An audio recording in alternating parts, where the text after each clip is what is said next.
У Барысаве аднавілі водазабеспячэнне. Трагедыя адбылася на атракцыёнах у Магілёве. А ў воршы дзесяткі людзей стаялі ў чарзе на першамай. На Белсаце кароткае выданне навіны ў суботы 2 траўня. Аварыя на водаправодзе ў Барысаве зліквідаваная. Пра гэта сёння раніцаю заявілі ў райвыканкаме. У сваю чаргу спецыялісты Барысаўводаканалу працягваюць маніторынг якасці вады ў сетцы. Пры пагаршэнні яе колеру, паху або празрыстасці жыхароў заклікаюць адразу звяртацца ў дыспетчерскую службу прадпрыемства. Частка Барысава 30 красавіка засталася без вады праз аварыю на водаправоднай трубе. Пашкоджанні выявілі падчас пракладання камунікацыю. Наступны дзень 1 траўня мясцовыя медыя паведамілі, што службам удалося развязаць праблему і водазабеспячэнне запусцілі. Месцамі заставаліся перабоі з гарачай вадою. Некаторыя жа барысаўцы пісалі ў сеціве, што вады ў іх удома ўсё яшчэ няма. Пасля чаго з'явілася інфармацыя пра, цытата, «павышанае спажыванне вады», якое нібыта і выклікала перабоі. А для жыхароў зладзілі падвоз вады. Трагедыя ў Магілёве. На атракцыёне загінуў 18-гадовы хлопец. Следчы камітэт паведамляе, што юнак праходзіў навучанне на аператара атракцыёнаў. У момант здарэння ён дапамагаў наведніку пакінуць карусель. Момант трагедыі трапіў на відэа. Ад цяжкой траўмы галавы малады чалавек загінуў на месцы.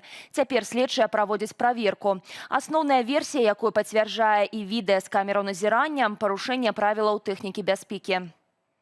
У Гомлі гарэў прыватны дом. Падчас загарання ўнутры была пенсіянерка. Яе ўратавалі, паведамілі ў Міністэрстве надзвычайных сітуацыяў. Калі ратаўнікі прыбылі на месца здарэння, жылы дом на вуліцы Камышовай, з вокнаў ішоў дым. Унутры будынку працаўнікі МНС знайшлі гаспадыню жытла. Яе вынеслі на двор і перадалі медыкам. У выніку пенсіянерку шпіталізавалі. А ў Жодзіна гарэла кватэра ў шматпавярховіку на вуліцы Гагарына. Яе гаспадара знайшлі ў прытомнасці, аднак самастойна выбрацца з памяшкання ён не мог. Мужчыну дапамаглі ратаўнікі, пасля чаго яго скіравалі ў медычную установу. Жыхары ж суседніх кватэраў эвакуяваліся самастойна. Хацелі як лепш, атрымалася надмагілле. У Нясвіжы вакол новай алеі ў гонар года беларускай жанчыны склалася спрэчная сітуацыя. Працаўніцы мясцовай ЖКГ высадзілі дрэвы і ўсталявалі памятны знак, які ў сацыяльных сетках назвалі, між іншага, памінкамі беларускай жанчыны. Чыноўнікі на крытыкаў пакрыўдзіліся. У райвыканкаме, куды наша каляжанка з інтэрнэт-старонкі Белсату патэлефанавала як прыватная асоба, растлумачылі, што, маўляў, гэта не манумент, а інфармацыйны знак, атрыманы бясплатна і зроблены са звычайнага каменю. Аднак лаканічны дызайн выклікаў неадназначную рэакцыю. У садсетках выгляд пліты палічылі занадта змрочным для святочнай алеі. Чыноўнікі не разумеюць, чаму ў людзей узнікла такая рэакцыя, адзначыўшы, што такія водгукі дэматывуюць актывістаў. Тым не менш, у Нясвіжскім райвыканкаме не выключылі, што выгляд знаку могуць перарабіць. З 1 траўня ў грамадскім транспарце ў Менску тэстава запрацавалі кнопкі адраснага адкрыцця дзвярэй. Цяпер, каб увайсці або выйсці з аўтобуса ці тралейбуса, трэба націснуць так званую цёплую кнопку. Ці ўсе менчукі былі ў курсе такога новаўвядзення ў першы дзень ягонай працы? Глядзім разам.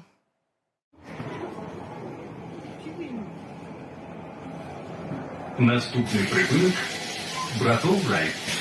Осторожно, двери зачиняются. Уважаемые пассажиры. Прыгунок – Новая Боровая. Наступный прыгунок – Александра Яковлева. Наступный прыгунок – Александра Яковлева. Осторожно.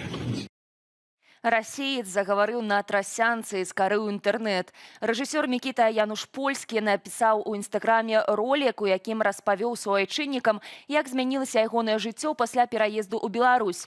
Што так спадабалася беларускім карыстальнікам садсетак у відэа расейца? Давайте послухаем. А я вот в Беларусь переехал. Карточки, виза на работе получил. Интернетом без VPN пользуюсь. И московские друзья меня спрашивают, а как бы и нам так сделать? Мы тоже хотим.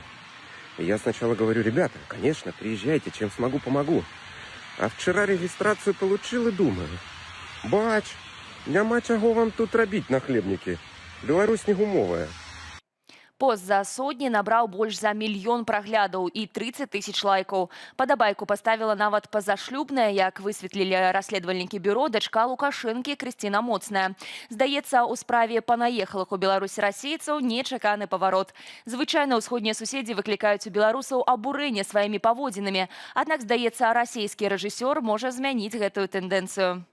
Больш не шпіёнскае праграмнае забеспячэнне. Хостынг-правайдер Cloudflare прыбраў гэтую пазнаку з дамену меседжером Макс.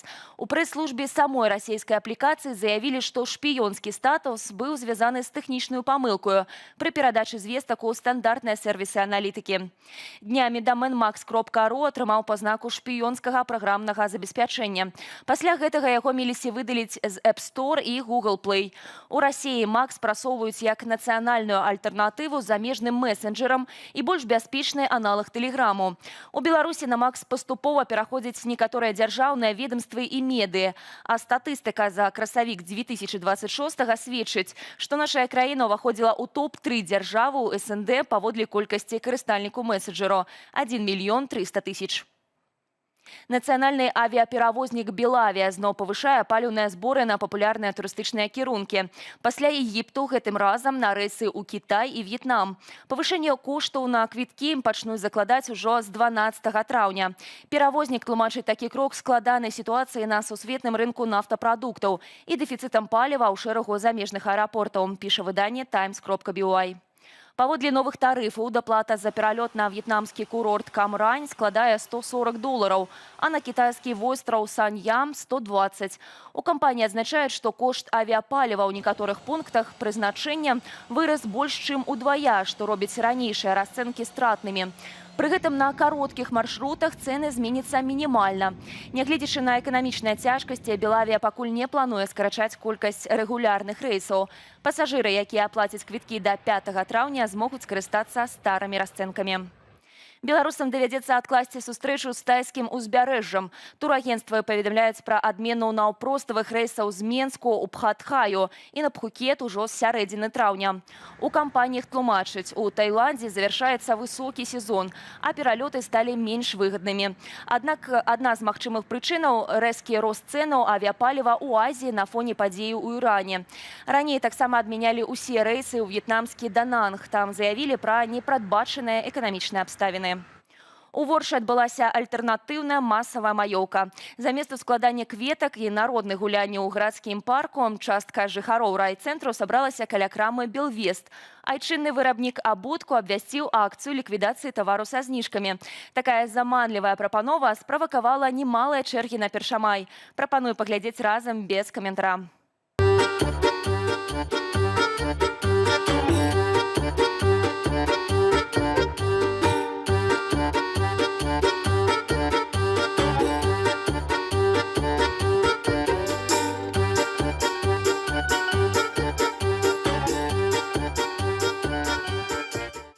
Код на адлегласці. Абвестку з менавіта такой незвычайную паслугу апублікавалі на пляцоўцы Куфар.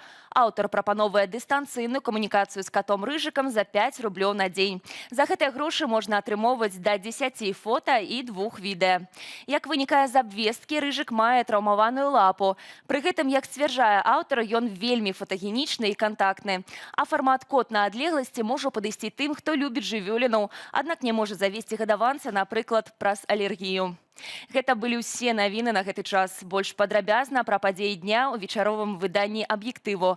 Каб не прапусціць галоўнага, падпісвайце на нашыя сацыяльныя сеткі і дзяліцеся думкамі ў каментарах пад гэтым відэа. Але памятайце, калі ласка, пра лічбавую бяспеку. Беражыце сябе і заставайцеся з Белсатам.